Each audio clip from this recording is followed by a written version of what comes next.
Bonjour la famille, profitez de ce moment de détente avec Charm Stories. N'oubliez pas de vous abonner et de partager vos réflexions dans la section des commentaires. N'hésitez pas non plus à cliquer généreusement sur le bouton j'aime, car cela compte énormément pour nous. Installez-vous confortablement, détendez-vous et profitez de l'histoire. Elia Thompson contemplait par les baies vitrées de son immense manoir les lumières de la ville qui commençaient à scintiller dans le soir. Son reflet cheveux poivre et sel, yeux sombres et fatigués, de fines rides sur le front lui semblaient aussi lointains que les gratte-ciel à l'horizon. À 45 ans, il était au sommet de sa réussite, un magnate de la technologie dont l'entreprise, Neotech Innovation, avait remodelé le monde numérique. Pourtant, la vie même qu'il avait mis des années à construire lui semblait étrangement vide. Il avait autrefois tiré une immense fierté de chaque recoin de son manoir, les sols en marbre, les murs en chêne poli, les plafonds vertigineux où les pas résonnaient comme dans une cathédrale vide. Chaque pièce avait été conçue pour refléter ses succès, mais avec le temps, elle s'était transformée en rappel de ce qui lui manquait. Dans le doux bourdonnement de la climatisation, Elia reconnaissait l'absence de véritable chaleur humaine. Maintenant, alors que le crépuscule s'installait, il ne pouvait ignorer la pointe de regret qui le rongeait. Il avait tout ce qu'il croyait autrefois nécessaire à son bonheur, la richesse, la reconnaissance et le pouvoir de façonner des industries entières. Et pourtant, les nuits silencieuses étaient les pires. Parfois, l'insomnie le conduisait dans le salon, où il arpentait la pièce sous la lueur des éclairages encastrés. Parfois, il prenait son téléphone et parcourait distraitement les fils d'actualité, le cœur lourd d'un fardeau inexprimé. Un soir, il se surprit à ouvrir une vieille boîte de souvenirs personnels, une relique d'une autre vie. Parmi les photographies et les notes griffonnées, il dénicha une photo au coin corné de Sophia, la femme qu'il avait aimée plus profondément qu'il ne l'aurait jamais cru possible. Le cliché la montrait riant sous le soleil, ses cheveux bruns ondulés captant la lumière. C'était un moment simple, pris sur le vif, et il fut frappé de n'avoir jamais revu un sourire aussi sincère depuis. Il se souvenait encore du jour où il l'avait quittée. Il avait la vingtaine, avide de conquérir le monde de la technologie. Sophia, de son côté, voulait une vie paisible. Peut-être une famille, certainement un chemin plus calme. Leurs rêves s'étaient heurtés comme deux trains sur la même voie. Sans un regard en arrière, Elia avait choisi sa carrière et avait coupé les ponts avec elle. C'était une décision qu'il avait justifiée à l'époque, les grandes ambitions exigent une concentration absolue. Mais chaque succès ne faisait que confirmer l'ampleur de son sacrifice. Le téléphone sur la table basse vibra, interrompant ses pensées. C'était Clara, son assistante, qui lui envoyait son emploi du temps pour le lendemain. Réunion avec des investisseurs en capital risque, un discours d'ouverture à une grande conférence et une soirée de charité. Toujours pressé, toujours en action. Le tapis roulant du travail ne s'arrêtait jamais. Elia reposa la photo de Sophia et répondit à Clara par un bref accusé de réception. Il essaya de se reconcentrer sur les affaires. L'argent, les acquisitions, l'expansion. C'était ce qu'il faisait de mieux, après tout. Mais la douleur sourde dans sa poitrine refusait de s'apaiser. 1 heure plus tard, il se força à essayer de dormir. Allongé dans son lit, il ferma les yeux, mais son esprit continuait de vagabonder. Il dérivait vers la femme de la photo et le souvenir de son rire doux. Il pensait au coup de l'ambition, aux liens personnels négligés, aux appels jamais passés et à la peur que, des décennies plus tard, il se retrouve vraiment seul. Il était hanté par des questions. Où était Sophia maintenant? Le détestait-elle pour son abandon? Vivait-elle une vie qui incluait encore des souvenirs de lui? Il n'avait pas de réponse, seulement un sentiment de regret grandissant. Cette nuit-là, le sommeil vint par à-coups, chaque rêve plus vif que le précédent. Il se rêva sur scène lors d'une conférence de presse, sous les flashs des appareils photo, mais les sièges du public étaient vides. Puis, dans un autre rêve, il se vit assis dans une maison tranquille avec des photos aux murs qu'il ne reconnaissait pas. Des photos de gens qu'il n'avait jamais rencontrés. Pourtant, dans ce rêve, il sentait que ces étrangers étaient censés être sa famille. Le lendemain matin, il se réveilla avant l'aube, l'épuisement ancré dans ses os. Avant même que ses yeux ne soient complètement ouverts, sa main chercha son téléphone. Le message de Clara de la veille brillait sur l'écran. Son emploi du temps l'attendait. Il n'y avait pas de temps pour s'attarder sur le passé. Pourtant, alors qu'il accomplissait machinalement sa routine matinale, la vieille photo de Sophia persistait dans ses pensées. Cette fois, il ne pouvait pas l'écarter. Son image le suivit sous la douche, dans son dressing où il choisit un costume impeccable, et jusqu'à son bureau à domicile. Il ouvrit son ordinateur portable pour vérifier ses emails, mais se retrouva à fixer un écran vide, perdu dans un tourbillon de souvenirs. Soupirant, il posa les deux mains sur le bureau, essayant de se recentrer. C'était une autre journée chargée, mais quelque part en lui, une étincelle d'agitation refusait de s'éteindre. Il ne pouvait plus faire taire la question « Et si j'avais fait un choix différent ?» Il se dit que peut-être tout s'était arrangé pour le mieux. Il était un homme riche, un innovateur admiré par des millions de personnes. Mais cela sonnait comme un mensonge. Même s'il n'était pas trop tard pour changer les choses, comment renouer avec un passé abandonné si brusquement? Réprimant ses pensées lancinantes, il se leva. Les affaires requéraient son attention. C'était tout ce qu'il connaissait. Il allait s'enfouir dans le travail, signer des contrats et continuer d'avancer. Sauf qu'en quittant son bureau, il jeta un regard en arrière sur le bureau encombré et remarqua la vieille photo, tranquillement posée sur ses papiers. « Maudite sois-tu, Sophia, murmura-t-il. Pourquoi est-ce que je n'arrive pas à t'oublier ? Sa journée l'attendait, et elle serait certainement chargée. Mais le vide de sa grande maison, l'isolement qui le suivait comme une ombre, et le pincement au cœur n'allaient nulle part.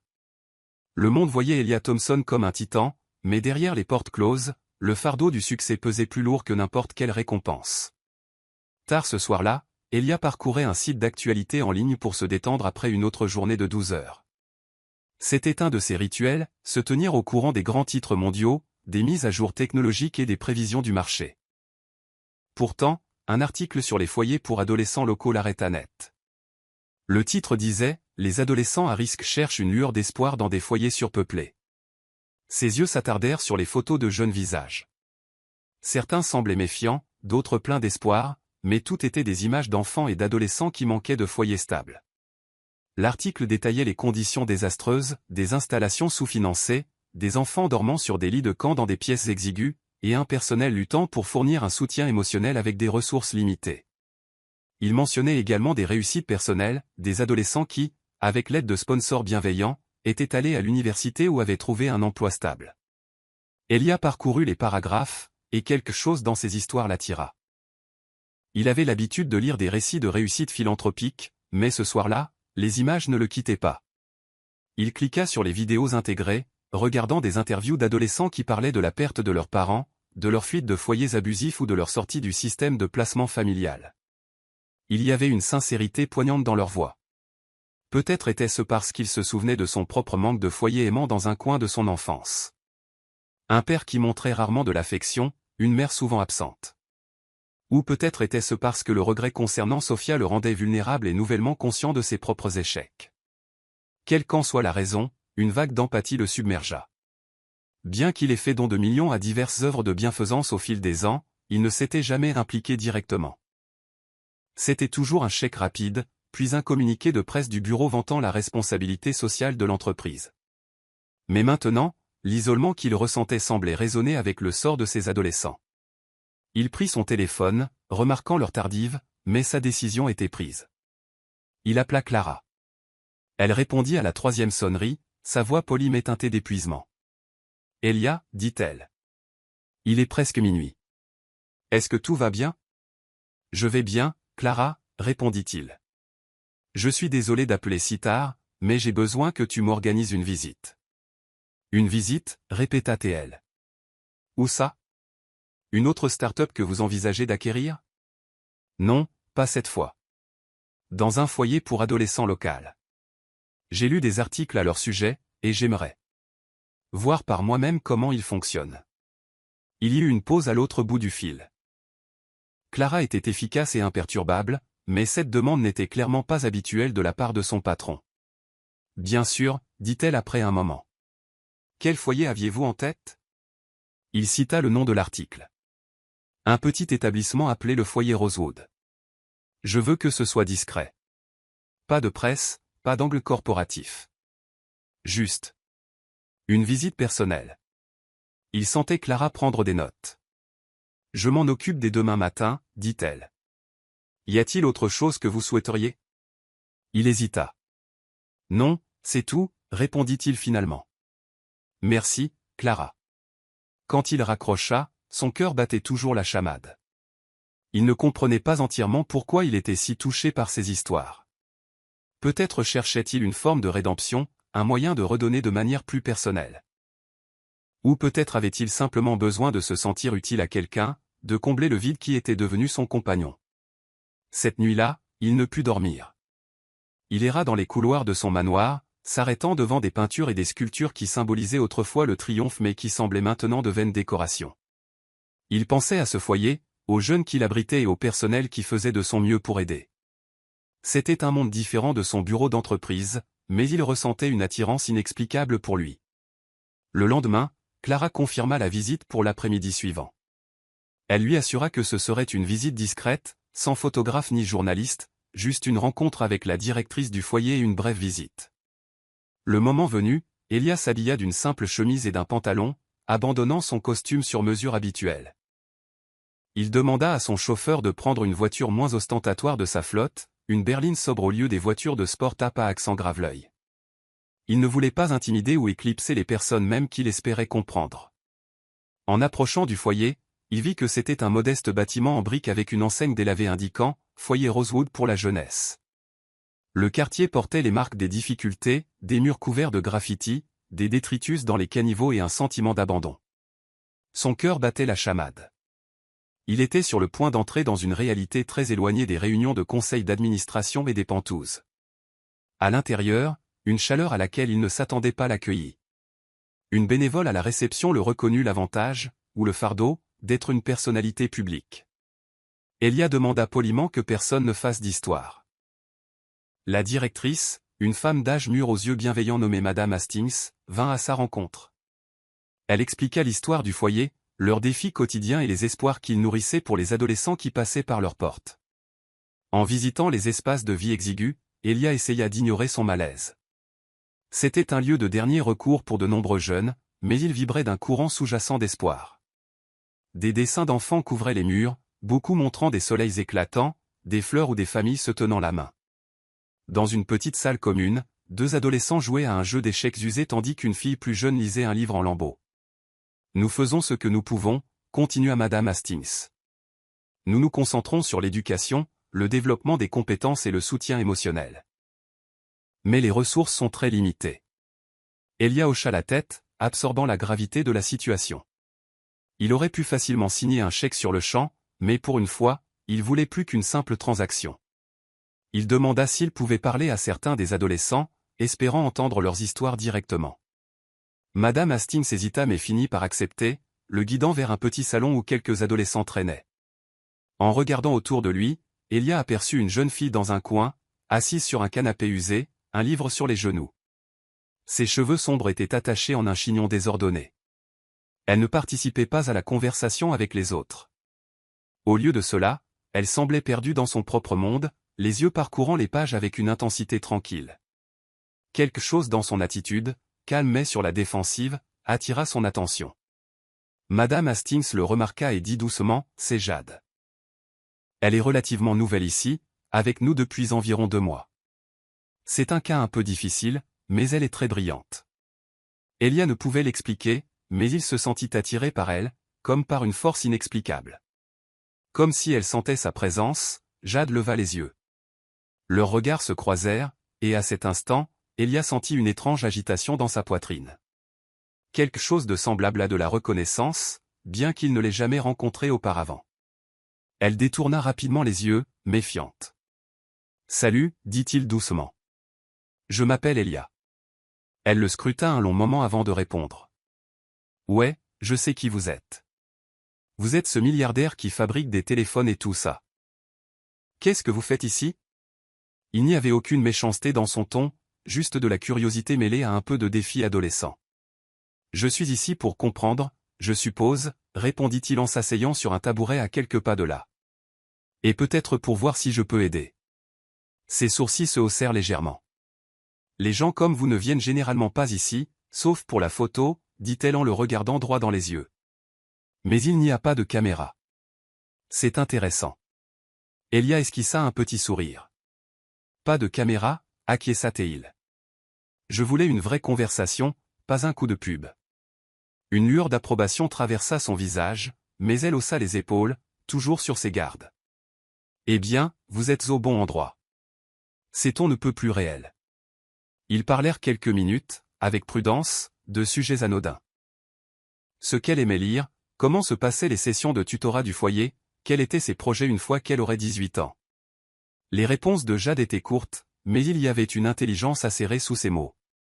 Elle ne s'étendit pas sur son passé, mais du peu qu'elle partagea une mention de ballottage entre familles d'accueil, d'une scolarité instable. Il était clair qu'elle avait eu un parcours difficile. Quand Madame Hastings vint chercher Elia, Jade se replongea dans son livre. Pourtant, avant qu'il ne parte, elle leva les yeux et dit « Merci de ne pas en avoir fait toute une histoire.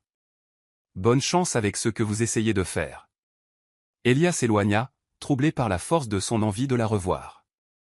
Il n'avait jamais réagi de manière aussi viscérale à la rencontre de quelqu'un, surtout pas d'une adolescente. Plus tard, en serrant la main de Madame Hastings à la porte, il se surprit à faire une promesse qui le prit lui-même par surprise. « J'aimerais aider Jade.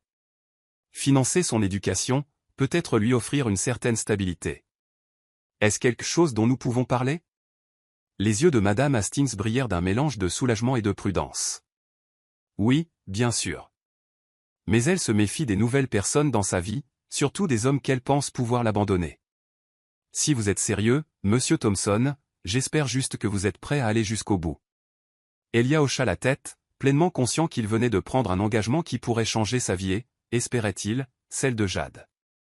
Il quitta le foyer, l'esprit en ébullition. Pour la première fois depuis des années, il ressentait un but au-delà de l'expansion de son entreprise. Pourtant, il ne pouvait se défaire de l'étrange sentiment que lui et Jade étaient liés par quelque chose de plus qu'un geste philanthropique. Il monta dans sa voiture, le cœur battant. Alors que le chauffeur le ramenait vers son manoir, Elia regarda les lumières de la ville avec une nouvelle perspective. Il avait trouvé une petite étincelle dans ce foyer, une raison de regarder au-delà des murs de son succès solitaire. Quelque chose en lui murmurait que sa vie était sur le point de connaître un profond changement. Il ne savait pas à quel point il avait raison. 2 jours après sa première visite, Elia retourna au foyer Rosewood.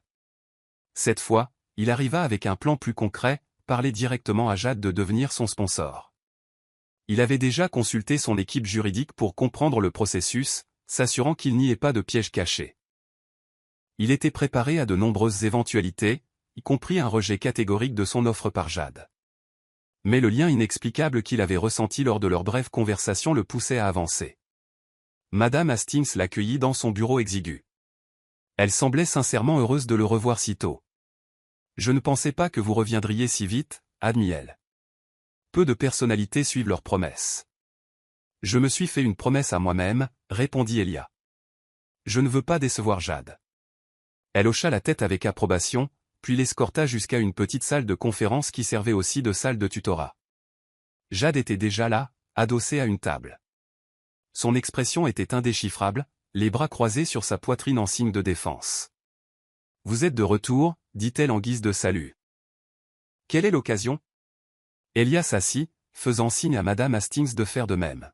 « J'espérais que nous pourrions parler de ton avenir » dit-il en croisant le regard de Jade. « J'aimerais t'aider avec l'école, peut-être te fournir un endroit où tu pourrais te concentrer sur tes études sans te soucier d'avoir un toit sur au-dessus de ta tête. » Jade jeta un coup d'œil à Madame Hastings, qui lui offrit un signe de tête rassurant. « Nous avons discuté de cette option pour toi, Jade, » dit doucement la femme plus âgée. « C'est une grande opportunité. » Le visage de Jade se voila de scepticisme. « Alors, vous voulez être mon... »« Quoi ? Mon tuteur ? Mon papa gâteau ?» ricana-t-elle en levant les yeux au ciel. Les gens n'offrent pas des choses gratuitement sans raison. Les joues d'Elia s'échauffèrent face à sa franchise. Il reconnut cela comme un mécanisme de défense. « Je n'essaie pas de t'acheter, » dit-il calmement. « Je veux seulement m'assurer que tu aies toutes les chances de réussir.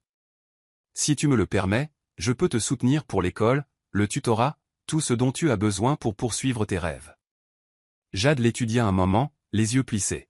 « Pourquoi moi ?» demanda-t-elle sèchement. « Il y a beaucoup d'enfants dans les foyers. Vous pourriez sponsoriser n'importe qui. » Elia réfléchit à la question, essayant de formuler ce qu'il avait lui-même du mal à comprendre. « Parfois, on rencontre quelqu'un qui nous rappelle nous-mêmes, » dit-il en choisissant ses mots lentement. « Même s'il ne s'en rend pas compte. Et on se sent responsable d'une certaine manière. » Elle continua de le regarder, ne disant rien, le visage toujours fermé. Finalement, elle haussa les épaules. Alors, comment ça marcherait, demanda-t-elle d'un ton modéré. Madame Hastings se pencha en avant. Elia a proposé de t'ouvrir sa maison. Pas exactement comme un foyer d'accueil permanent. Il sera ton sponsor, ce qui est autorisé sous certaines conditions, surtout compte tenu de ton âge. Il peut te fournir une chambre séparée, un environnement stable et les fonds pour ton éducation. Si tu veux aller dans une meilleure école ou avoir besoin de tutorat privé, cela peut aussi être arrangé. Jade laissa échapper un souffle. Je suis censé lui faire confiance, comme ça? Tu as tout à fait le droit de ne pas le faire, répondit Elia. La confiance n'est pas automatique. Je devrais la mériter. Si tu décides de le faire, tu pourras partir à tout moment si ça ne fonctionne pas. Elle réfléchit à cela. Finalement, elle regarda de nouveau Madame Hastings. Vous pensez que je devrais le faire? La voix de Madame Hastings était douce mais ferme. Je pense que ce pourrait être une chance de sortir du cycle dans lequel tu es piégé. Un cycle qui n'est pas de ta faute. Mais c'est ton choix, Jade. Personne ne peut te forcer. Un long silence suivit. Jade tripotait l'ourlet de son sweat à capuche, le regard allant d'Elia au sol. J'en ai marre de vivre avec une bande d'inconnus qui vont et viennent, dit-elle doucement, presque pour elle-même. Et j'en ai marre de dormir sur un lit de camp, qu'on me dise où aller et quand faire mes devoirs. Peut-être. Peut-être qu'avoir un vrai foyer pourrait t'aider. Son accord était hésitant. Mais c'était suffisant. Elia sentit un soulagement l'envahir. Alors nous allons de l'avant, dit-il. Ils passèrent l'heure suivante à régler les détails, quand Jade emménagerait, comment ils géreraient les règles du quotidien, les arrangements scolaires, etc. Jade posa beaucoup de questions, son ton parfois hostile, mais en dessous, Elia sentait sa peur d'être à nouveau déçue. Alors qu'il terminait, Madame Hastings s'excusa pour s'occuper de quelques papiers, laissant Elia et Jade seuls un instant. Le silence s'étira. Jade leva finalement les yeux vers lui avec un sourire narquois. Alors, je suppose qu'on se verra bientôt dans votre maison de luxe. Elia hocha la tête. Tu ne seras pas seul.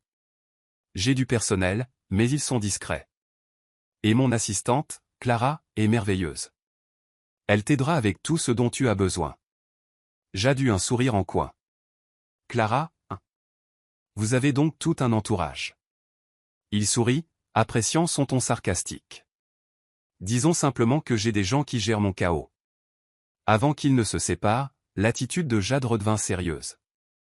Je tente le coup, mais je n'aime pas me sentir comme un cas de charité. Si c'est une sorte d'expérience ou si vous vous lassez, je m'en vais. Il respectait sa franchise. Je comprends. Tu n'es pas un cas de charité, Jade. J'essaie juste d'aider. Elle hocha lentement la tête. Eh bien, on verra. Ils sortirent dans le couloir, où une file d'autres adolescents attendaient le prochain service de repas.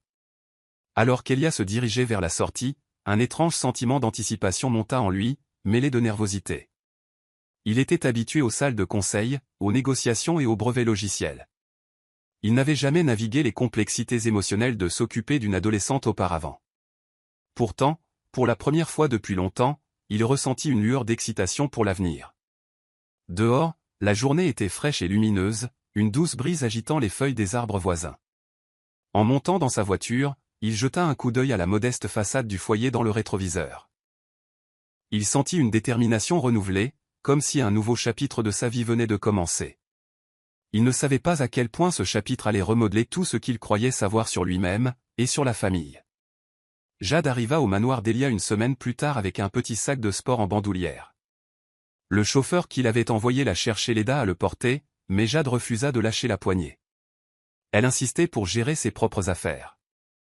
Elia respectait son indépendance. Cela lui rappelait la férocité qu'il avait lui-même possédée en se frayant un chemin jusqu'au sommet du monde de la technologie.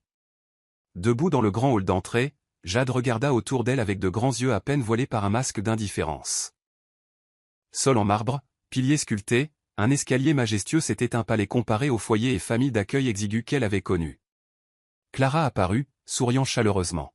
« Bienvenue, Jade, dit-elle. C'est un plaisir de te rencontrer. Monsieur Thompson m'a un peu parlé de toi. » Jade lui fit un signe de tête polie, balayant toujours le manoir du regard. Alors c'est comme ça que vivent les riches, hein? Elia, qui se tenait à l'écart, se racla la gorge. Certains, je suppose, dit-il doucement. Viens, je vais te montrer ta chambre. Ils passèrent devant un salon rempli d'art moderne et de meubles élégants. La maison était impeccable, ses surfaces brillant sous un éclairage doux. L'expression de Jade oscillait entre fascination et malaise. C'est silencieux, remarqua-t-elle, presque à voix basse. Pas d'enfants qui courent partout, pas de cris. Elia nota la pointe de douleur dans sa voix. Il réalisa que si ce manoir était un sanctuaire contre la pauvreté et l'instabilité, il était aussi étrangement silencieux. J'ai un petit personnel de maison, proposa-t-il. Ils sont là pendant la journée, mais ils ont tendance à être discrets. Jade hocha la tête, serrant son sac plus fort. Compris. Il la conduisit à une chambre spacieuse avec une grande baille vitrée donnant sur un jardin bien entretenu. Un lit à baldaquin au drap doux, un bureau et une bibliothèque garnissaient un mur. La salle de bain attenante comprenait une baignoire en marbre et une douche séparée. Jade observa tout cela sans un mot. Elia hésita sur le seuil. « Est-ce que ça te convient ?» demanda-t-il, se sentant étrangement vulnérable à son jugement. Elle laissa tomber son sac par terre. « C'est probablement plus grand que tout le foyer, dit-elle platement, mais il y avait une note d'admiration dans sa voix. Elle se dirigea vers la fenêtre, regardant la verdure. « C'est joli », réussit-elle finalement à dire. Clara entra avec une tasse de thé. « Voudrais-tu quelque chose à boire, Jade ? De l'eau, du jus ?» Jade haussa les épaules. « De l'eau, ça ira, merci. » Une fois sa boisson en main, Jade regarda autour d'elle, ne sachant que faire. Elia décida de briser la tension. « Je pensais qu'on pourrait parler de ta situation scolaire, dit-il. Nous avons plusieurs options, selon l'endroit où tu te sentiras le plus à l'aise. » Jade s'assit sur le bord du lit, toujours droite, comme prête à fuir. « J'étais bien à l'école publique près du foyer, dit-elle. Ça ne me dérange pas de changer si c'est mieux, mais je ne suis pas sûre d'être faite pour une école privée chic, si c'est ce que vous avez en tête. » Elia s'assit sur un fauteuil voisin. « Nous pouvons trouver le meilleur environnement pour toi. Ce n'est pas obligé d'être l'endroit le plus cher, juste une école où tu pourras t'épanouir. On pourrait aussi envisager des tuteurs si tu veux de l'aide supplémentaire dans certaines matières. » Une lueur d'intérêt traversa son visage. « J'ai du retard en maths, admit-elle doucement. Changer de famille d'accueil signifie que j'ai manqué beaucoup de cours. » Pas de problème, répondit Elia. On te trouvera un tuteur pour les maths, si tu veux. Jade soupira, comme si le soulagement et la prudence se livraient bataille en elle. D'accord, dit-elle enfin. Un pas à la fois. Au cours des jours suivants, ils s'installèrent dans une routine hésitante. Jade explora les nombreuses pièces du manoir, s'arrêtant souvent dans la grande bibliothèque, feuilletant des livres sur la technologie, la philosophie et même des romans obscurs. Elle semblait apprécier les coins tranquilles de la maison où elle pouvait lire ou penser. Elia remarqua qu'elle évitait le personnel, à l'exception de Clara, qu'elle tolérait à dose mesurée. Elia lui-même avait du mal à s'adapter. Il essayait de passer la voir pour lui demander comment s'était passée sa journée, mais il se sentait souvent maladroit, comme s'il s'immisçait dans son espace. Un après-midi, il trouva Jade allongée sur un siège de fenêtre, des écouteurs dans les oreilles. Elle ne l'entendit pas entrer. Il lui tapota doucement l'épaule, la faisant sursauter. « Désolé », s'excusa-t-il en reculant. « Je me demandais juste si tu voulais dîner avec moi en bas. » Elle retira un écouteur. « Je ne suis pas un bébé. Je peux me faire mon propre dîner. »« Je sais, » répondit Elia. « Mais j'aimerais qu'on mange ensemble de temps en temps. Tu sais, pour parler de comment ça se passe, comme le font les familles. » Elle haussa un sourcil au mot « famille », mais ne protesta pas. « Bien sûr, je suppose, » dit-elle en haussant les épaules. Le dîner de ce soir-là fut une affaire prudente. Clara avait préparé un repas simple poulet grillé, légumes et riz, rien de trop intimidant. Ils s'assirent à une plus petite table dans une alcôve confortable, essayant de créer un cadre plus intime. Elia l'interrogea sur ses centres d'intérêt, et Jade mentionna qu'elle aimait les documentaires scientifiques, lire des romans policiers et dessiner occasionnellement. Elle n'avait jamais eu de cours d'art, mais elle aimait esquisser, un passe-temps qu'elle partageait rarement. Elia se surprit à être sincèrement intéressé, posant des questions sans être trop indiscret. C'était un terrain délicat. Jade se refermait rapidement si elle se sentait acculée. Elle, à son tour, posa des questions sur son entreprise, sur la façon dont il avait débuté dans la technologie. Il essaya de simplifier son parcours, comment il aimait coder adolescent, comment il avait abandonné l'université pour créer Néotech de toutes pièces, et comment la chance, le timing et le travail acharné s'étaient combinés pour réussir. Il omit la partie sur le sacrifice de ses relations personnelles. Après le dîner, Jade se retira dans sa chambre, et Elia ressentit à la fois un soulagement et un étrange pincement de désir. Il réalisa qu'il aspirait à une connexion, un vrai lien, peut-être paternel, qu'il n'avait jamais pleinement reconnu vouloir.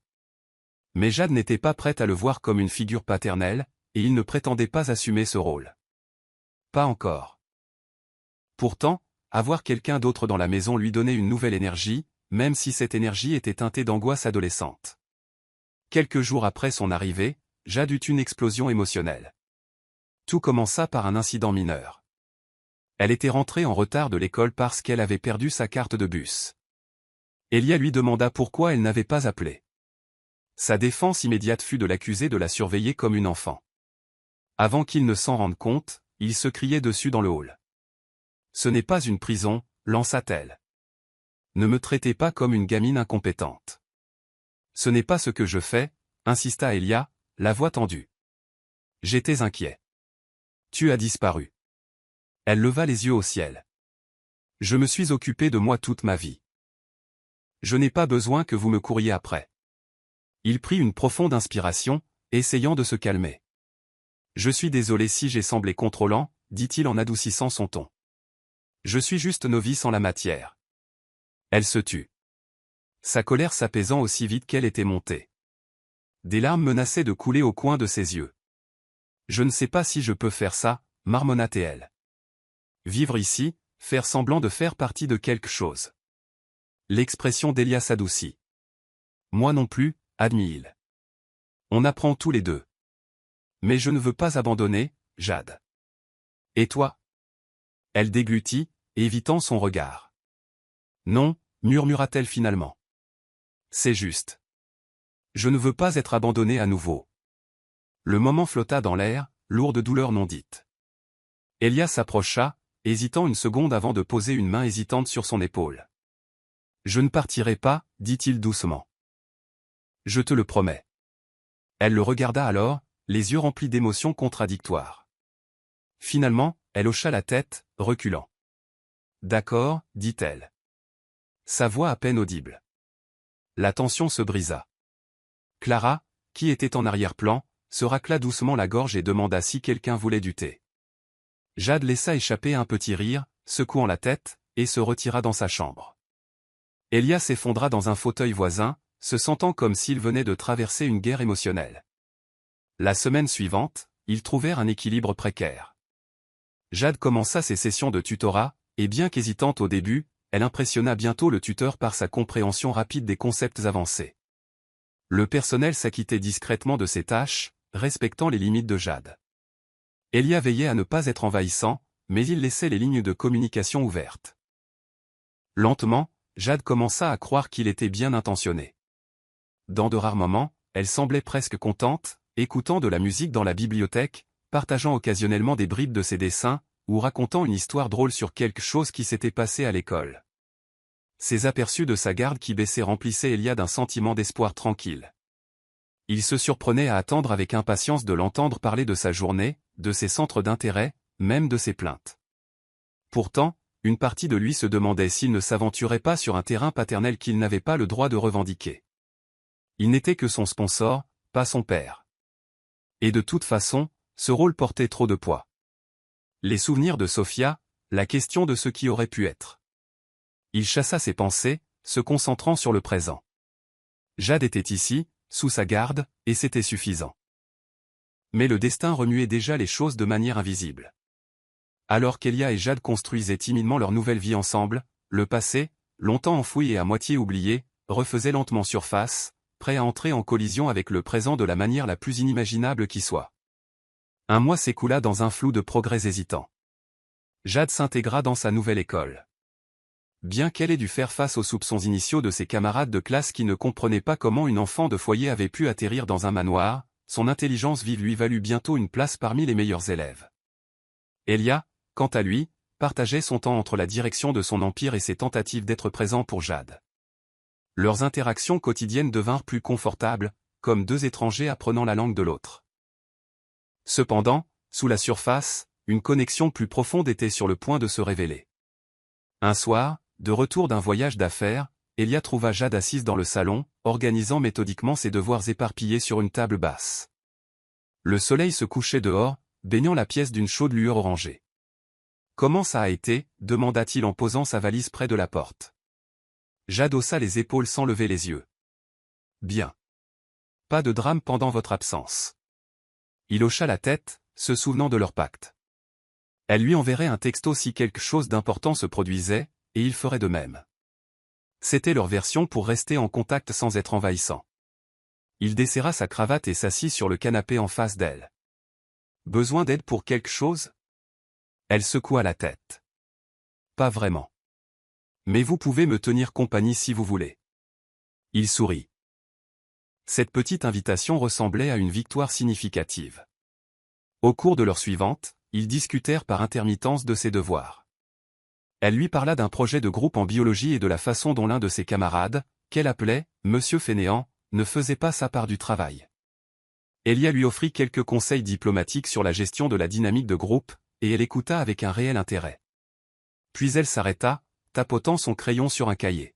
« Vous pensez parfois à vos parents » demanda-t-elle brusquement, comme si la pensée la taraudait.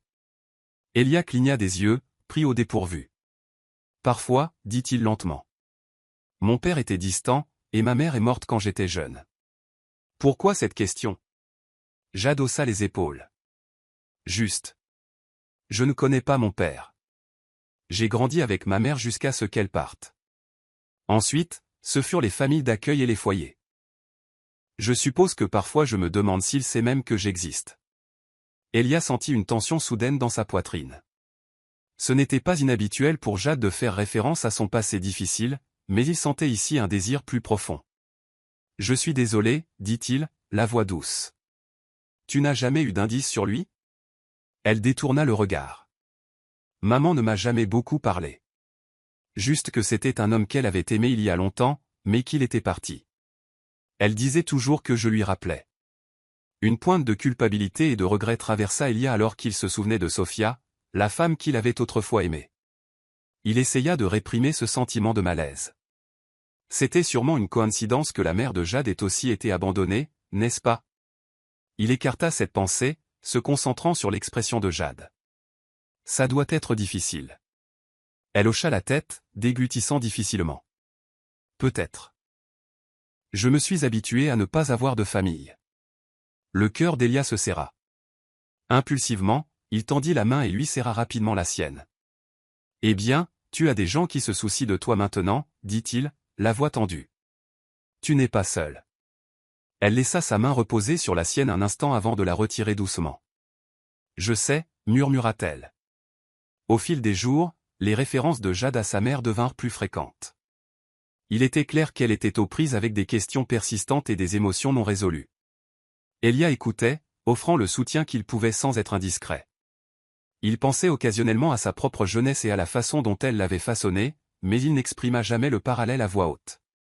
Puis, un après-midi, Jade rentra de l'école visiblement contrariée. Elle traversa le hall d'un pas lourd, ignora le salut amical de Clara et se dirigea directement vers sa chambre. Alarmé, Elia la suivit et frappa à sa porte. « Jade » appela-t-il doucement. « Tout va bien ?»« Laissez-moi tranquille » fut la réponse étouffée. Il hésita. Puis poussa légèrement la porte. Elle était assise à son bureau, fixant un morceau de papier. Ses yeux étaient rouges, bien qu'elle ait essayé de le cacher en les essuyant. « J'ai dit laissez-moi tranquille » lança-t-elle. Mais sa voix manquait de conviction. Elia entra. L'inquiétude se lisait sur son visage. Que s'est-il passé? Elle hésita. Puis lui tendit le papier. C'était une lettre manuscrite, aux bords effilochés. J'ai trouvé ça parmi mes vieilles affaires au foyer, des choses qu'ils ont envoyées après avoir vidé un débarras. C'est de ma mère. L'estomac d'Elia se noua à la mention de la mère de Jade. Qu'est-ce qu'elle dit? Je ne l'ai pas encore lu en entier, admit Jade. J'ai peur. Il hocha la tête, comprenant le poids de sa peur. Veux-tu que je te laisse seul pour la lire? Elle le regarda, les yeux débordant d'émotion. Non, dit-elle doucement. Reste. Elle déplia la lettre, les mains tremblantes. Sa voix était instable alors qu'elle lisait à haute voix. Ma très chère Jade. Je suis désolé pour tout. Je n'ai jamais voulu te laisser dans le système de placement familial, mais je ne pouvais pas subvenir à tes besoins, et j'étais à court d'options. Il y a des choses que je ne t'ai jamais dites, sur mon passé et sur ton père. Je l'ai aimé un jour, plus que je ne le croyais possible, mais nos rêves suivaient des chemins différents. Il m'a quitté avant que je sache que j'étais enceinte. J'ai essayé de le retrouver pendant un certain temps, mais la vie s'est compliquée. Si jamais tu en as l'occasion, montre-lui cette lettre. Il devrait connaître la merveilleuse fille que nous avons. Son nom est. Jade s'arrêta brusquement, la bouche bée. Ses yeux se posèrent sur Elia, écarquillés de choc. Son regard tomba au bas de la page, et elle déglutit. Lentement, elle continua à lire. Elia Thompson. Si par miracle tu peux le contacter, s'il te plaît, fais-le. Il ne voudra peut-être pas de toi dans sa vie, mais il mérite de savoir que tu existes, et tu mérites de le connaître. Mon amour pour toujours. Sophia. Un silence stupéfait s'abattit sur la pièce. Le papier tremblait dans les mains de Jade. Elia sentit ses genoux fléchir, comme si le sol s'était dérobé sous ses pieds. Son souffle se coupa, son cœur battant si fort qu'il noyait toute pensée cohérente. Non, murmura Jade avec incrédulité. Le seul mot résonnant dans l'air chargé. Elle fixa Elia, les yeux flamboyants de confusion et de colère. Ça doit être une erreur. Elia peina à parler. Sophia. C'est le nom de ta mère. Oui, siffla Jade, des larmes coulant sur son visage. Est-ce que ça a de l'importance? Il ferma les yeux, les souvenirs affluents, le rire de Sophia, son visage marqué par la douleur quand il avait choisi sa carrière plutôt que leur amour. La chronologie. Le chagrin. Était-ce vraiment possible? D'une main tremblante, il prit la lettre. Il la relut, voyant son nom écrit d'une écriture familière, les boucles et les courbes qui lui envoyaient autrefois des mots d'amour à l'université. Il la reconnaissait trop bien. Oh mon Dieu, souffla-t-il. C'est la même Sophia. Jade recula, manquant de renverser sa chaise. Vous la connaissiez, exigea-t-elle, la voix brisée. Sa gorge se serra. Je l'ai aimée, admit-il, les yeux brûlants de culpabilité. Il y a longtemps. Mais je suis parti. Tu es mon père? Les mots de Jade explosèrent dans la pièce comme une petite bombe. Pendant tout ce temps, tu ne m'as jamais rien dit. Elia sentit la panique monter en lui. Je ne savais pas, réussit-il à dire. Je te le jure, Jade, je n'en avais aucune idée. Elle recula encore, comme si sa présence la repoussait physiquement. Ça ne peut pas être vrai, murmura-t-elle en se serrant dans ses bras. J'ai vécu ici, pendant tout ce temps. Et tu es mon père? Il fit un pas vers elle, les mains levées en signe de reddition. Jade, s'il te plaît. Je viens de le découvrir. Je dois arranger ça. Mais Jade reculait déjà hors de la pièce. Reste loin de moi, prévint-elle, la voix craquant. J'ai besoin de temps. Elle s'enfuit, laissant Elia seul, paralysé par le poids de la révélation. La lettre, toujours serrée dans sa main, ressemblait à la preuve de son plus grand échec. Même si la confusion et le choc tourbillonnaient en lui, une vérité était indéniable. Jade était sa fille, l'incarnation vivante d'un passé qu'il avait choisi de laisser derrière lui. Son cœur tonnait dans sa poitrine, et tout ce qu'il pouvait penser, c'est que les murs de sa vie soigneusement construite venaient d'être démolis par 4 lignes d'encre sur une page. Dans le sillage de cette découverte choquante, l'atmosphère du manoir changea radicalement. Là où régnait autrefois la chaleur prudente d'une relation naissante, un silence tendu emplissait désormais chaque pièce. Jade évitait Elia, s'enfermant dans sa chambre ou partant tôt pour l'école et rentrant tard. Elia, de son côté, était presque submergé. Il fixait constamment la lettre, comme si relire les mots pouvait en diminuer l'impact. Chaque fois, il ressentait le même mélange d'émerveillement, de terreur et de culpabilité. Une partie de lui voulait affronter Jade, implorer son pardon. Une autre pensait qu'il n'avait aucun droit de lui imposer une conversation. Les jours passèrent avec un minimum d'interaction. Les manuels scolaires de Jade, autrefois éparpillés dans le salon, avaient disparu. Elle ne pillait plus la cuisine, préférant manger seule. Elle contournait la bibliothèque si Elia s'y trouvait. S'ils se croisaient, elle baissait la tête, marmonnant tout au plus un rapide salut. Clara sentit la tension mais n'osa pas poser de questions. Elle remarqua l'évitement de Jade, le trouble d'Elia et le chagrin inexprimé qui imprégnaient la maison. Pourtant, en tant qu'assistante de confiance d'Elia, elle l'approcha en privé. Un soir, elle le trouva dans son bureau, la lettre ouverte sur la table, la tête entre les mains. « Monsieur, est-ce que tout va bien ?» demanda-t-elle doucement en fermant la porte derrière elle. Elia leva les yeux, des cernes sombres sous les yeux. Il envisagea de mentir par habitude mais réalisa qu'il ne pouvait pas le faire à Clara, qui l'avait accompagnée à travers tant de hauts et de bas. « J'ai découvert que Jade est. C'est ma fille. » Les yeux de Clara s'écarquillèrent, mais elle se reprit rapidement. « Mon Dieu. Et Jade vient de l'apprendre aussi. » Il hocha la tête. « Elle me déteste en ce moment. Elle pense que je savais depuis le début, que je l'ai utilisée ou quelque chose comme ça. » Clara s'approcha, posant une main rassurante sur son épaule. « Elia, d'après ce que j'ai vu, vous n'en aviez vraiment aucune idée. Jade est probablement juste blessée et confuse. Elle a besoin de temps. » Il passa une main sur son visage fatigué. « J'ai quitté sa mère il y a des décennies. Je n'ai jamais su que Sophia était enceinte. Si j'avais su. » Il laissa sa phrase en suspens, le poids du regret l'écrasant. Clara fit un petit signe de tête compatissant. « Je vous crois. Mais Jade ne connaît que les faits tels qu'elle les voit, et de son point de vue, cela peut ressembler à un abandon. Vous devrez gagner sa confiance. Prouvez que vous êtes sincère. » Il expira lourdement. « Comment ? Commencez par lui donner de l'espace. Puis, quand elle sera prête, soyez honnête. Surtout. » Il fixa la lettre sur le bureau. « J'ai presque peur d'en apprendre plus, mais je ne peux plus fuir. Si je suis son père, j'ai une responsabilité, non seulement de la sponsoriser, mais d'être réellement là pour elle. » Clara serra doucement son épaule. « Vous pouvez le faire. Mais ce ne sera pas facile. » Les jours suivants, Elia respecta le silence de Jade, bien que cela le peinât chaque fois qu'il la voyait se glisser dans les couloirs comme un fantôme. Finalement, un dimanche après-midi, il décida qu'il ne pouvait plus attendre. Il rassembla son courage et frappa à la porte de sa chambre. « Jade » appela-t-il doucement. « C'est Elia. Je veux dire, je suppose que je suis ton. » Il s'arrêta, submergé par la complexité de sa propre identité. « Pourrions-nous parler ?» Il y eut une longue pause. Finalement, la porte s'entr'ouvrit. Jade se tenait là, les bras croisés, les yeux méfiants. « Quoi ?» demanda-t-elle sèchement. Il déglutit. « Pouvons-nous nous asseoir ? J'aimerais expliquer quelque chose. Répondre à toutes les questions que tu pourrais avoir. » Elle recula, le laissant entrer mais sans parler. La pièce était bien rangée, ses affaires soigneusement empilées. Sur le bureau, il aperçut une esquisse sur laquelle elle travaillait, le contour d'un visage qui ressemblait étrangement à celui de Sophia dans son souvenir. Elia s'assit sur le bord du lit, laissant à Jade le choix de la chaise.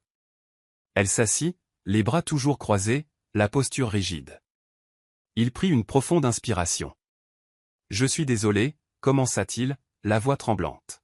« Je ne savais vraiment pas que Sophia était enceinte. Si j'avais su. Je te jure que j'aurais été là. Je l'ai quittée pour poursuivre ma carrière. Et c'est un regret que je porte depuis très longtemps. » Les yeux de Jade vacillèrent. « Pourquoi l'as-tu quittée ?» Il ferma les yeux, se rappelant à quel point il avait été ambitieux et égoïste dans la vingtaine. « Parce que j'étais un idiot. Parce que je pensais que le succès était tout, et je ne pensais pas pouvoir avoir une famille et une entreprise d'1 milliard de dollars en même temps. Je pensais prendre la bonne décision pour mon avenir, mais je vois maintenant à quel point j'avais tort. » Elle s'agita, mal à l'aise. « Maman ne m'a jamais dit ton nom avant cette lettre. Elle a dit. Elle a toujours espéré que tu reviendrais. » Sa gorge se serra. « J'aurais aimé le faire. J'ai passé la dernière décennie à penser à elle, à regretter de ne jamais avoir appelé ou rendu visite. Mais je ne savais pas pour toi. C'est la vérité. Son regard s'abaissa. Sophia est morte il y a quelques années, dit-elle, la voix épaisse d'émotion. Après m'avoir laissé dans le système de placement familial, elle a juste disparu. Les travailleurs sociaux m'ont finalement dit qu'elle était décédée dans un autre état. De la drogue, je pense. Elia sentit les larmes lui brûler les yeux. La pensée de Sophia sombrant dans un destin solitaire lui déchira le cœur. Je suis tellement désolé, murmura-t-il, submergé par le chagrin. J'aimerais pouvoir tout changer. La mâchoire de Jade se contracta. Ouais, moi aussi. Ils restèrent assis en silence un long moment. Finalement, elle reprit la parole, la voix tremblante. Alors, pendant tout ce temps, j'ai cherché un père qui ne savait même pas que j'existais. Et toi? Tu m'as accueilli, sans même réaliser que c'était moi. Il hocha la tête, se forçant à croiser son regard. Le destin, je suppose. Ou une coïncidence. Mais je ne t'abandonnerai pas à nouveau, Jade. Je te le promets. Elle cligna rapidement des yeux, humides. Je ne sais pas si je peux te croire pour l'instant. La voix d'Elia était rauque. Je comprends. Mais je te le prouverai, peu importe le temps que cela prendra. Jade inspira brusquement, les larmes menaçant de couler. Elle tourna la tête, ne voulant pas qu'il voie sa vulnérabilité. Alors. Qu'est-ce qu'on fait maintenant? Il n'avait pas de réponse toute faite. Je veux faire partie de ta vie, en tant que ton père, si tu me le permets. Mais c'est ta décision. Si tu as besoin d'espace, je te le donnerai. Si tu veux que je transfère la tutelle à quelqu'un d'autre, je respecterai cela. Tout ce que je demande, c'est une chance de rattraper le temps perdu. L'adolescente fixa le sol, des larmes coulant sur ses joues. Je n'ai personne d'autre, Elia. Je n'ai que moi. Il voulait la serrer dans ses bras, absorber sa douleur. Mais il savait qu'il ne fallait pas la brusquer. Tu m'as moi maintenant, aussi, dit-il doucement. Que tu l'acceptes tout de suite ou non, c'est à toi de décider. Mais je suis là. Elle renifla, s'essuyant le visage avec le dos de sa main. J'ai besoin de temps, répéta-t-elle, la voix plus assurée. Mais. Peut-être que je ne m'enfuirai pas. Du moins, pas tout de suite. Le soulagement l'envahit. Merci, dit-il, la voix épaisse. Cela signifie plus que tu ne l'imagines. Ils en restèrent là, et Elia se leva pour partir. À la porte, il s'arrêta. Si jamais tu veux parler davantage, je serai là. On peut organiser des séances de thérapie, si c'est quelque chose que tu souhaites. Tu as traversé beaucoup de choses. Elle hocha la tête mais ne dit rien. Il ferma doucement la porte, se sentant vidé et étrangement revigoré. Elle ne lui avait pas pardonné, peut-être ne le ferait-elle jamais, mais au moins les lignes de communication étaient ouvertes. Il pensa à Sophia et se jura silencieusement de mieux faire pour leur fille. Alors qu'il descendait le couloir, son cœur battait à tout rompre face à l'énormité de ce qui venait de se passer. Jade était son enfant. Rien dans sa vie ne l'avait préparé à la paternité, mais le lien qu'il ressentait était indéniable. Il ne put s'empêcher de se souvenir de chaque esquisse de sourire, de chaque étincelle d'intelligence, de chaque moment où il s'était senti protecteur envers Jade depuis son arrivée. Tout prenait soudain un sens, l'attirance inexplicable qu'il avait ressentie dès le début. Debout, seul dans le couloir silencieux, Elia s'accorda un instant pour laisser les larmes couler. Le regret, la tristesse et un nouvel amour féroce s'agitaient dans sa poitrine. Il allait se battre pour cette chance, peu importe la complexité du chemin à parcourir. Elia ne voulait pas se fier uniquement à la lettre. Dans un monde où les vérités peuvent être déformées et les malentendus abonder, il sentait la responsabilité de confirmer sa paternité par un test ADN. À la fois pour sa propre clarté et, plus important encore, pour la tranquillité d'esprit de Jade. Elle méritait une certitude absolue, exempte de tout doute persistant. Il l'approcha avec hésitation un soir, suggérant doucement qu'il fasse le test. Ce n'est pas parce que je doute des paroles de Sophia, expliqua-t-il. Mais je veux que nous ayons tous les deux une preuve indéniable. Jade fut d'abord surprise mais finit par accepter. S'il revient négatif, ça veut dire que maman mentait, dit-elle, incapable de masquer la peur dans sa voix. Alors. Je ne serai qu'une gamine au hasard coincée dans ta maison. Elia secoua la tête, la voix stable. cela ne changera rien à ce que je ressens quant au fait de prendre soin de toi, Jade. Mais un pas à la fois. Le lendemain matin, ils se rendirent dans une clinique privée. Elia insista sur la confidentialité. Il n'avait aucune envie de voir l'histoire étalée dans les tabloïds. Une infirmière au visage bienveillant préleva leurs échantillons, chacun silencieux mais rempli d'une tempête d'émotions. L'infirmière leur assura que les résultats seraient accélérés. L'attente fut une torture. Elia essaya de se plonger dans le travail, se noyant dans des conférences téléphoniques et des mises à jour sur le développement de produits. Mais chaque seconde de libre était remplie par la pensée de Jade, de la lettre et de l'ampleur de ce que le test révélerait. Jade, quant à elle, restait principalement dans sa chambre ou à l'école, mais Elia sentait un calme fragile entre eux. Aucun des deux ne prétendait que le test n'avait pas d'importance. Finalement, après 3 jours d'anxiété, la clinique appela. Le cœur d'Elia battait la chamade en répondant au téléphone. La voix à l'autre bout du fil confirma que les résultats étaient arrivés, une probabilité de 99,9% qu'il soit le père biologique de Jade. Il les remercia et raccrocha, se sentant à la fois submergé et étrangement en paix. Ce soir-là, Jade était assise dans le salon, fixant l'enveloppe contenant le rapport officiel. Elia l'avait imprimé pour lui donner quelque chose de tangible à tenir. La tension dans l'air était palpable.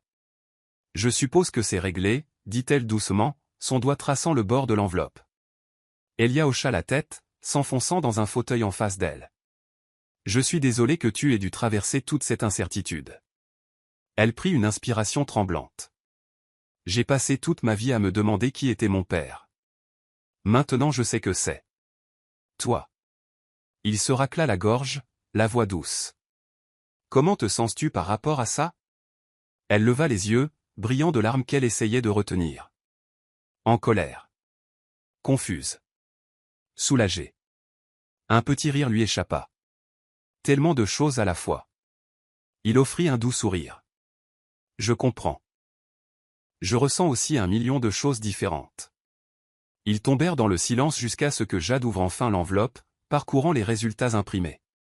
Ses épaules s'affaissèrent, comme si un fardeau venait d'être levé ou de s'abattre sur elle. Peut-être les deux. Toutes ces années, j'étais en colère contre un père qui n'avait pas pris la peine de rester, murmura-t-elle. Il s'avère que tu ne savais vraiment pas. Elia hocha la tête, se penchant en avant. Je ne savais pas, et je le regretterai pour toujours. Mais je suis là maintenant, et je veux être ton père, si tu me le permets. Elle serra le rapport dans ses mains, des larmes glissant sur ses joues. J'ai peur, admit-elle dans un murmure brisé. Peur qu'un jour tu te réveilles et que tu décides que tu ne veux plus de moi. Elia déglutit difficilement. Traversant la courte distance qui les séparait, il s'agenouilla à côté du canapé, posant délicatement une main sur son bras. J'ai fait cette erreur une fois, Jade. Je ne la referai pas. Je te le promets. Elle hocha la tête, les larmes coulant librement maintenant. Il sortit de sa poche une petite photo de Sophia, celle qu'il avait gardée pendant des années. Il la montra à Jade, révélant la femme aux yeux brillants du vieux cliché. Je porte ça avec moi depuis longtemps, dit-il, la voix tremblante. Ta mère comptait tellement pour moi. Je suis désolé de l'avoir abandonnée, et par conséquent, de t'avoir abandonné. Mais je veux l'honorer en étant le père que tu mérites. Jade étudia la photo, ses larmes brillant. Elle a l'air si heureuse ici, dit-elle. Je ne l'ai jamais vue comme ça. Le cœur d'Elia se brisa en entendant à quel point Jade avait peu connu les jours plus heureux de sa mère. Elle avait un esprit magnifique. C'est ce dont je me souviens le plus. Jade prit la photo de ses mains, sa prise tremblante. J'aimerais me souvenir de ce côté d'elle. Elia serra doucement son épaule. Peut-être qu'on peut s'entraider à combler les vides. Pour la première fois depuis la révélation, Jade se pencha vers lui, pressant son front contre son épaule. Il passa ses bras autour d'elle, la tenant près de lui.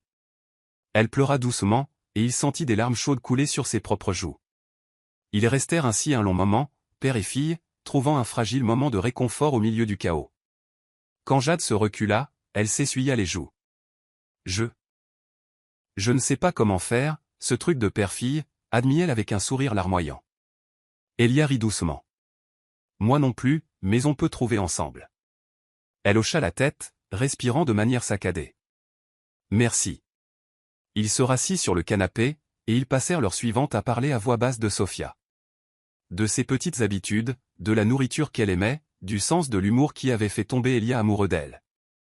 Jade écoutait, absorbée, intervenant occasionnellement avec de vagues souvenirs. Chaque histoire était comme une pièce de puzzle, construisant une image plus claire de la femme qui les avait tous deux mis au monde dans cet univers d'amour et de douleur. Au moment de se séparer pour la nuit, un accord tacite les liait. Ils étaient père et fille, non plus des étrangers vivant sous le même toit, mais deux personnes déterminées à guérir de vieilles blessures et à forger un nouveau lien. Le test ADN avait confirmé ce que le cœur ressentait déjà. Maintenant, le travail commençait pour de bon. Avec le résultat du test ADN confirmant leur lien, Elia décida qu'il était temps de s'asseoir et de parler avec Jade de leur avenir. Il redoutait cette conversation presque autant qu'il l'attendait. La question était de savoir comment annoncer la nouvelle aux autres, au personnel, aux amis, et finalement au monde sans submerger Jade. Un après-midi, il la trouva dans le vaste jardin du manoir, où un petit parterre de fleurs ponctuait un paysage par ailleurs méticuleusement entretenu. Jade était agenouillée près d'une rangée de fleurs, ses doigts passant dans la terre. L'odeur de terre et le doux bruissement des feuilles semblaient la calmer. « Tu jardines souvent ?» demanda-t-il en marchant sur l'herbe. Elle leva les yeux, plissant les yeux. « J'aidais dans le petit potager du foyer. Rien de spécial. » C'est relaxant. Il s'accroupit à côté d'elle, le tissu impeccable de son pantalon se froissant. « Je suis content que tu aies trouvé un espace ici pour faire ça, » dit-il doucement. Un instant, ils regardèrent tous les deux un papillon volter autour d'un bouquet de fleurs. Puis il se racla la gorge. « Jade, il faut que je te parle de quelque chose. » Elle se rassit sur ses talons. « Quoi ?» Il soupira, son regard dérivant sur les étayers. « Nous devons décider de nos prochaines étapes. Légalement, je veux dire. Je peux devenir ton tuteur légal, ou nous pouvons envisager l'adoption, bien que tu aies presque 17 ans maintenant, alors peut-être que nous nous en tenons à la tutelle jusqu'à tes 18 ans. » Son visage devint pensif. « C'est une grande étape. » Il hocha la tête. « Oui, ça l'est. Mais je veux m'assurer que tu sois en sécurité. Nous pouvons faire appel à des avocats, faire tout ce qui est nécessaire pour protéger ton avenir. Tu n'as pas à t'inquiéter des finances ou de quoi que ce soit de ce genre. » Elle l'étudia, lisant la sincérité dans ses yeux. « D'accord, » dit-elle finalement en hochant lentement la tête. « On devrait faire ça. Je ne veux pas me retrouver à nouveau dans le système si quelque chose arrive. » Il déglutit. « Rien ne va arriver pour nous séparer, mais je comprends. On va s'en occuper. Aussi, les gens vont poser des questions. Mon personnel, les médias, peut-être même tes camarades de classe. Je veux respecter ta vie privée. » Elle se mordit la lèvre. « Je ne veux pas que ça fasse la une des journaux. Je ne veux pas que tout le monde à l'école me traite différemment, comme si j'étais un cas de charité ou un scandale. Je ferai tout mon possible pour que ce soit discret, » promit Elia en posant une main légère sur son épaule. « Au moins jusqu'à ce que tu sois prête. » Elle se détendit légèrement. « Merci. Je sais que ça finira peut-être par se savoir. Vous êtes une sorte de personnalité publique. » Il eut un sourire désabusé. « C'est une partie de ma vie que j'aimerais parfois pouvoir changer. Mais on verra ça en temps voulu. Pour l'instant, il suffit que nous connaissions tous les deux la vérité. Et que nous travaillions à une vraie relation. » Ils parlèrent un peu plus longtemps, discutant des détails juridiques. Jade semblait étonnamment calme, bien qu'une lueur d'anxiété persistât dans ses yeux. Elia suggéra de faire appel à un thérapeute spécialisé dans la réunification familiale et les traumatismes, et Jade accepta au moins d'y réfléchir. Plus tard dans la soirée, père et fille s'adressèrent ensemble au personnel de maison. Clara se tenait aux côtés d'Elia, solidaire mais discrète. Jade était visiblement nerveuse. Ses yeux se posaient sur le sol quand Elia annonça doucement aux quelques membres du personnel domestique que Jade était, en fait, sa fille. « Vous êtes les bienvenus pour continuer à travailler ici, ou si cette nouvelle information vous met mal à l'aise, je comprendrai que vous souhaitiez chercher un nouvel emploi, » dit-il solennellement. Le personnel échangea des regards stupéfaits, mais ils offrirent rapidement de discrètes félicitations. Personne ne sembla pressé de partir, il s'était attaché à Jade pendant son court séjour. Clara, en particulier, débordait de chaleur, serrant doucement Jade dans ses bras quand elle s'approcha. Alors que le personnel se dispersait, Elia se tourna vers Jade. « Ça s'est mieux passé que ce que je pensais. » Elle hocha la tête, les joues rouges. Je n'ai pas l'habitude que les gens ne paniquent pas avec moi. Il esquissa un petit rire. Habitue-toi. Le mot se répandit parmi les connaissances que Jade était plus qu'une simple adolescente sponsorisée, et des rumeurs commencèrent à circuler. Certains des partenaires commerciaux d'Elia posèrent des questions énigmatiques sur sa nouvelle pupille, mais Elia les écarta poliment. Il voulait que Jade contrôle sa propre histoire, et elle était catégorique sur le fait qu'elle n'était pas prête pour une déclaration publique. Malgré les complications imminentes, un sentiment de soulagement s'installa dans la maison. Plus de secrets. Elia pouvait parcourir les couloirs en reconnaissant Jade comme son enfant, et Jade pouvait, pour la première fois, explorer la possibilité de faire partie d'une famille sans vivre dans le secret ou la peur.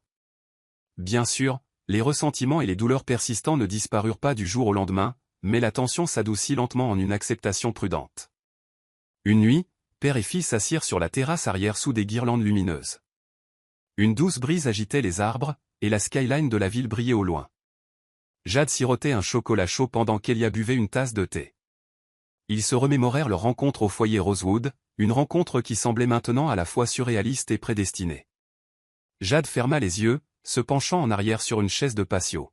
« Tu sais, j'imaginais rencontrer mon père, dit-elle.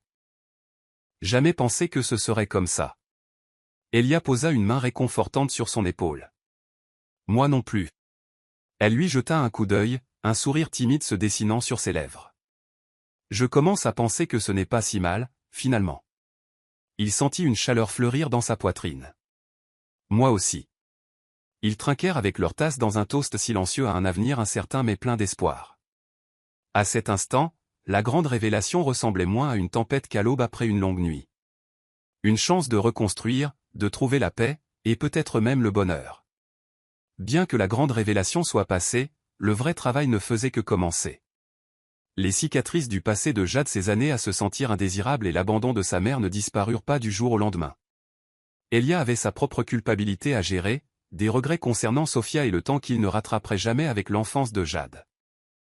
Leur lien était fragile, comme une jeune pousse sortant de terre, ayant besoin de soins et de patience. Dans le cadre de ces soins, Elia organisa des rencontres avec une thérapeute nommée Dr Ramirez.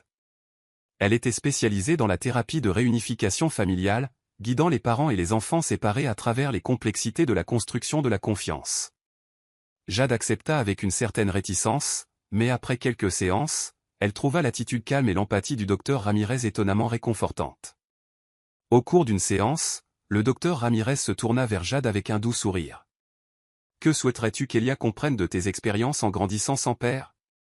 Jade se mordit la lèvre, jetant un rapide coup d'œil à Elia. « Que j'ai toujours eu l'impression que quelque chose n'allait pas chez moi, » admit-elle. « C'est comme si. Si mon père est parti avant ma naissance, c'est peut-être que je ne valais pas la peine qu'il reste. » Le cœur d'Elia se serra. « Ce n'est pas vrai, Jade. Je ne savais pas. » Elle hocha la tête, les larmes aux yeux. « Je le sais maintenant, logiquement. Mais c'est toujours difficile de se défaire de ce sentiment. Comme si j'étais facile à abandonner. » Elia tendit la main et lui serra doucement la sienne, la voix tendue. « Je suis désolé que tu aies jamais ressenti ça. » Lors d'une autre séance, le docteur Ramirez demanda à Elia, « Quelle est votre plus grande peur concernant cette nouvelle relation ?» Il se pencha en arrière sur sa chaise, expirant lentement. De l'abandonner à nouveau. De ne pas être capable de rattraper le temps perdu ou d'apaiser sa douleur. Le docteur Ramirez hocha la tête avec compréhension. La guérison demande du temps et de la constance. Soyez présent, écoutez, et continuez de prouver que vous êtes là pour de bon.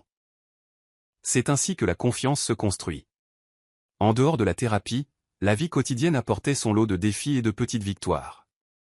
Jade continuait d'exceller à l'école, rejoignant même le club de sciences, un témoignage de sa confiance grandissante.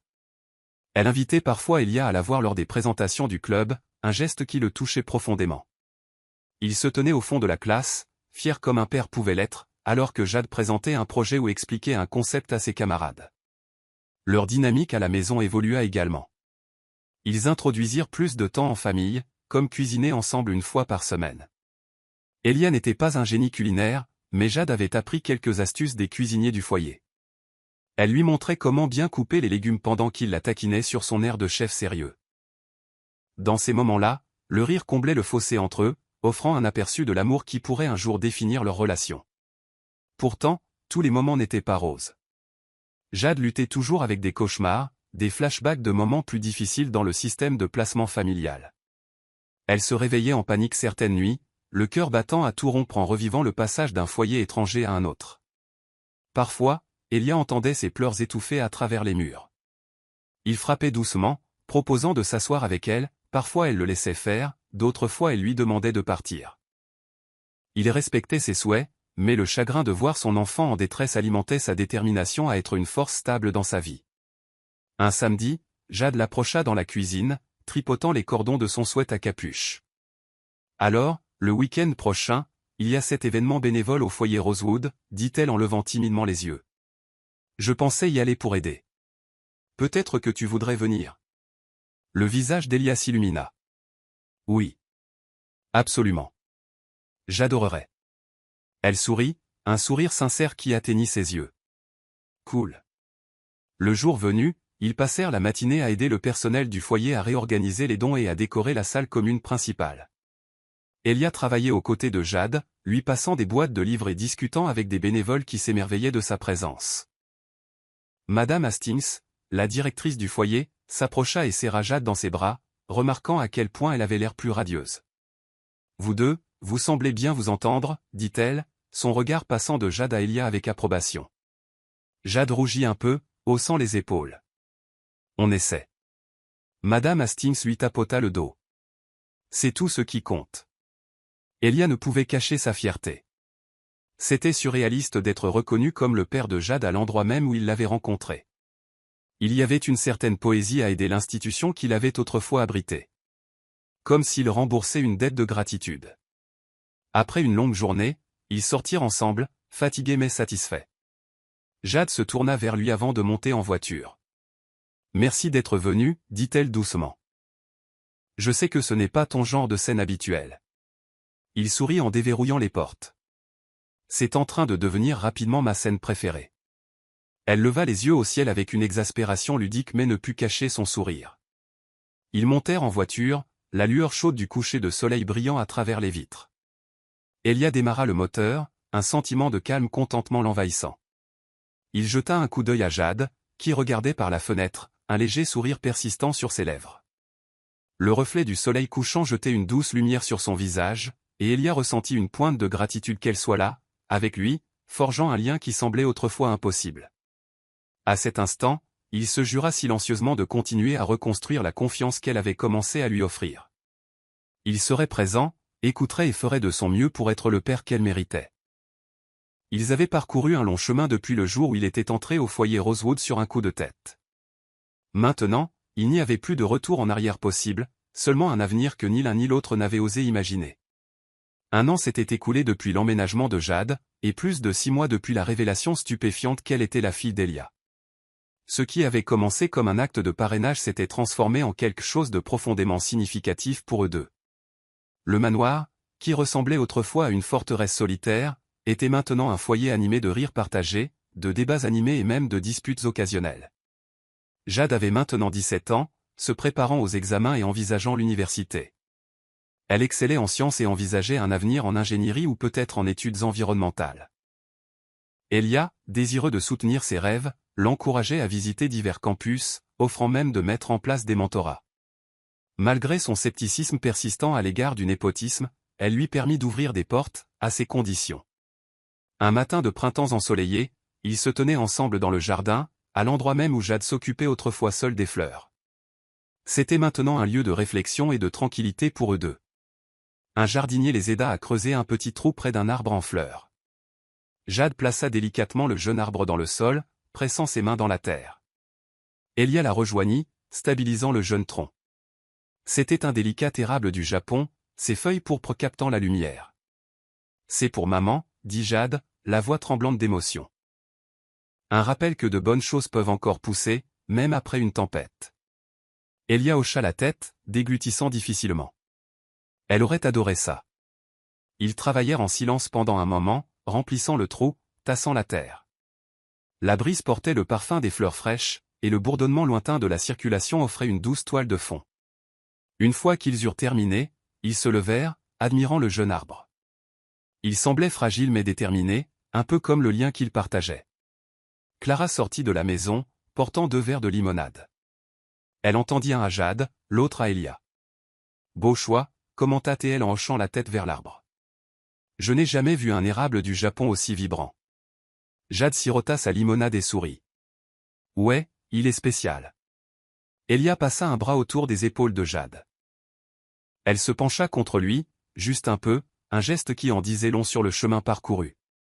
On prévoit d'ajouter une petite plaque, expliqua-t-il à Clara. Juste une simple dédicace à Sophia. Les yeux de Clara s'adoucirent. Je trouve ça merveilleux. Ils s'attardèrent dans le jardin, partageant des histoires sur Sophia, sur le temps que Jade a passé en famille d'accueil, et même sur les débuts d'Elia à la tête de Néotech. Jade lui posa des questions pointues sur la détermination et l'ambition qui l'avaient poussé à quitter sa mère. Ses réponses étaient honnêtes, teintées de regret mais aussi d'introspection. Elle ne le jugea pas, elle écouta, essayant de comprendre les pièces d'un passé qui avait façonné sa propre vie. Dans les mois qui suivirent, l'érable du Japon prospéra, ses feuilles prenant des teintes de rouge plus profondes au fil des saisons. De même, la relation d'Elia et de Jade se renforça. Ils allaient moins souvent en thérapie, n'en ayant besoin que pour des ajustements occasionnels lorsque de vieilles blessures refaisaient surface. Le mot finit inévitablement par se répandre dans les médias qu'Elia Thompson avait une fille adolescente. Quelques tabloïds tentèrent de monter des histoires de scandale, mais l'équipe de relations publiques d'Elia écarta rapidement les rumeurs. Jade ignora principalement le bruit, se concentrant sur ses études et ses activités parascolaires. Elle n'était plus l'adolescente renfermée dans le coin du foyer, trop craintive pour accepter de l'aide. Elle était une jeune femme découvrant sa voie, avec un père qui ferait n'importe quoi pour la voir briller. Un soir d'automne frais, alors qu'il terminait le dîner, Jade sortit une boîte de vieilles photos. J'ai demandé au foyer s'ils avaient d'autres affaires de maman, expliqua-t-elle. Ils ont trouvé ça. Elia regarda avec respect alors qu'elle les étalait sur la table de la salle à manger. Certaines étaient des photos délavées de Sophia dans sa jeunesse, d'autres montraient Jade en bas âge, un sourire plein de fossettes, des yeux curieux. Elia sentit un pincement au cœur en réalisant que c'étaient des années qu'il ne rattraperait jamais, mais il ressentit aussi une immense gratitude de les voir maintenant. Ils rirent devant une photo où une toute petite Jade, le visage barbouillé de peinture, serrait un ours en peluche usé. « Tu étais une artiste dès le début », la taquina Elia. Elle rougit, passant un doigt sur l'image. « J'aimerais me souvenir de ces moments », dit-elle doucement. Elia posa une main sur la sienne. « On créera de nouveaux souvenirs, promit-il. Des souvenirs que tu pourras garder. » Alors que la nuit avançait, ils veillèrent tard, feuilletant les clichés et partageant des histoires, chaque morceau du passé de Sophia ajoutant de la texture à la tapisserie de leur nouvelle famille. C'était à la fois joyeux et doux amer, un rappel de ce qui aurait pu être et de ce qui pourrait encore être possible. Vers minuit, Jade bâilla, l'épuisement se lisant sur ses traits. « Je vais monter », dit-elle en rassemblant les photos. Elle s'arrêta au pied de l'escalier, se retournant pour faire face à Elia. « Et papa ». C'était la première fois qu'elle l'appelait « papa » aussi directement. Les mots scintillèrent dans l'air, un geste simple mais monumental. Elia sentit les larmes lui piquer les yeux, mais il réussit à esquisser un sourire chaleureux. « Oui, ma chérie. » Elle se mordit la lèvre, l'air timide. « Juste. Merci pour tout. » Il hocha la tête, le cœur plein. « Merci à toi de m'avoir donné une chance d'être ton père. » Elle sourit doucement, puis monta les escaliers, laissant Elia dans le silence feutré de la salle à manger. Il se pencha en arrière sur sa chaise, laissant le moment l'envahir. Chaque étape de ce voyage, chaque dispute, chaque larme, chaque étreinte avait mené à ce seul mot, « papa ». Dans les semaines qui suivirent, l'utilisation de « papa » par Jade devint plus naturelle. Elle l'appelait ainsi pour lui demander de la conduire, pour le taquiner sur ses goûts musicaux démodés, ou pour le mentionner dans des conversations avec des amis. À chaque fois, l'âme d'Elia se sentait un peu plus guérie, un peu plus vivante. Leur dernier hommage à Sophia eut lieu par un après-midi d'hiver frais. Leur manteau boutonné contre le froid, ils placèrent une petite plaque au pied de l'érable du Japon. Elle disait, à la mémoire de Sophia, puissions-nous grandir toujours plus fort dans l'amour et l'espoir.